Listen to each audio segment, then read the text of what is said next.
Great again, the slogan that won the 2016 elections. But Republicans and Democrats are still split on whether that was actually feasible.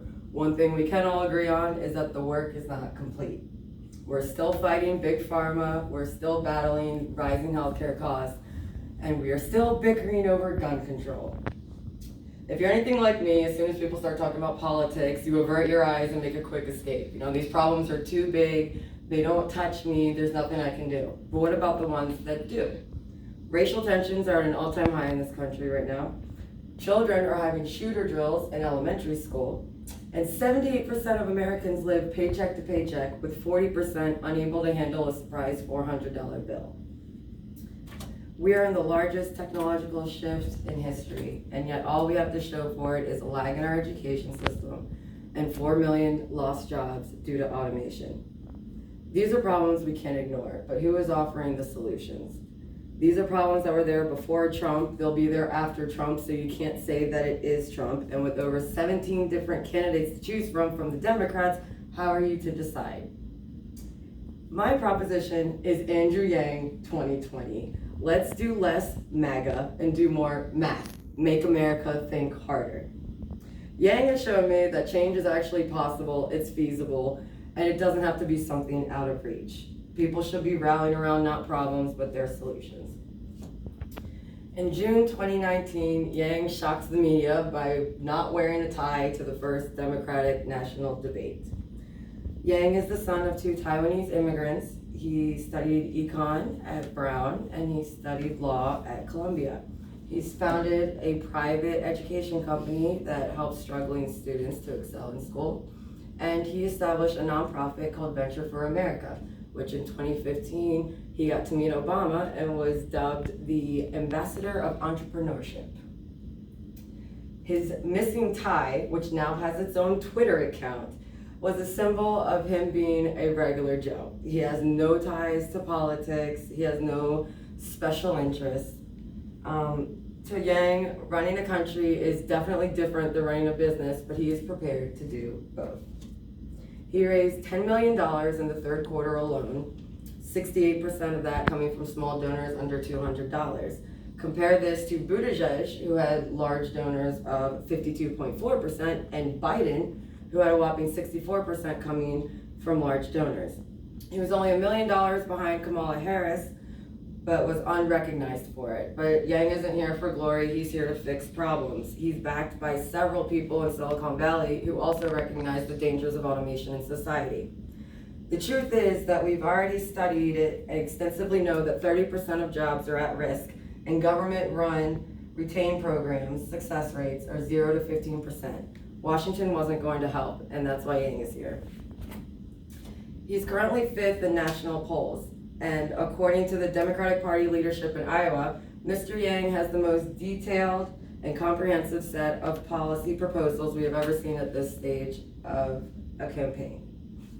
On healthcare, he's Democrat, so of course it's Medicare for all, but unlike Warren, he doesn't want to eliminate third-party insurance payers, and he also doesn't demand that you sign up for Medicare for all. He uses the Cleveland Clinic as an example, who put all of their doctors onto salary wages and assigned set prices for every procedure, which led to a shift of visible costs and costs that were under control. When it comes to climate change, he's known as the doomsday candidate. Yang's whole outlook is, it's too late. We're already in climate change. There's nothing we can do to prevent it. It's only what we do now. All we can do is look at all of the options on the table while mitigating behaviors that only make it worse. He has a massive climate change policy that doesn't just revolve around moving away from fossil fuels. It can be broken down into 5 major points. Improve agricultural standards, build a sustainable world, move to higher ground, reverse the effects that are already here, and make future administrations be accountable to upkeep the standards that are put in place. But it's not just his big policies that are the real grabber of Andrew Yang. It's his own original ideas that really put him at the forefront.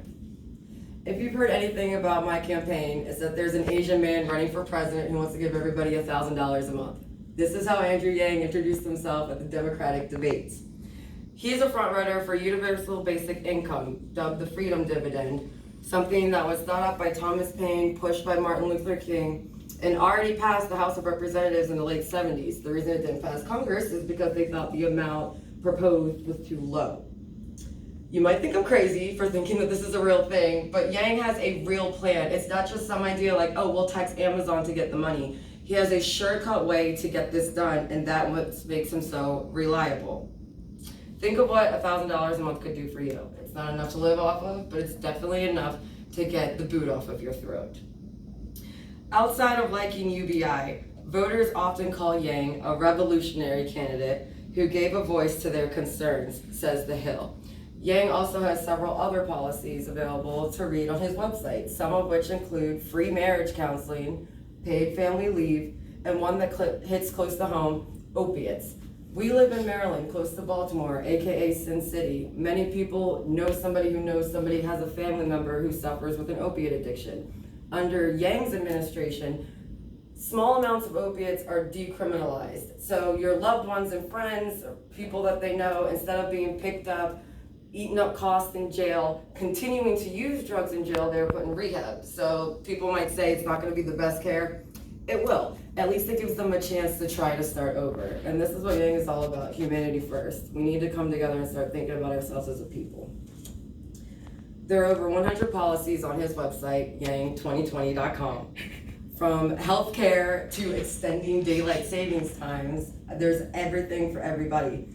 The Yang Gang, his following, is huge online and is now getting big across the streets. One supporter told Time magazine, if this man can unite the YouTube comment section, he can unite anything.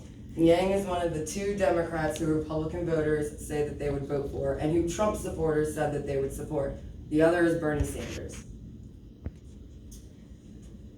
The Hill, in a current poll, is showing him polling at 11%, which is 3rd with college-age students, which means more awareness is going around, and with a few months to spare, this could pick up in no time. Once again, the $10 million he raised in his 3rd quarter was more than double what he made in the 2nd.